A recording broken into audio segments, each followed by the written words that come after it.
باپ اور بیٹے اور روح القدس کے نام میں آمین۔ صفنیہ نبی کی کتاب میں سے ہمارے لیے آج کی تلاوت اس کا 3 باب 14ویں آیت سے 18ویں آیت تک۔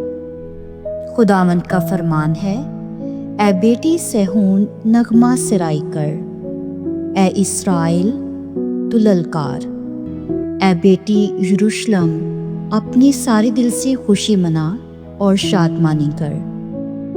خداوند نے تجھ پر کی قضا کو منسوخ کر دیا ہے، اس نے تیرے دشمن کو نکال دیا ہے۔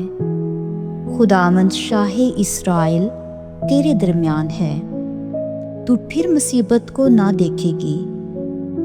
اس روز یروشلم سے کہا جائے گا کہ اے صہیون خوف زدہ نہ ہو، تیرے ہاتھ ڈھیلے نہ ہوں۔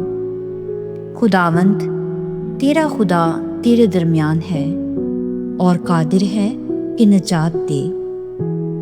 وہ تیرے باعث خوش ہو کر للکارے گا، وہ چپکے چپکے محبت رکھے گا۔ وہ گویا عید کے دن تیری خاطر شادمان ہو کر رقص کرے گا۔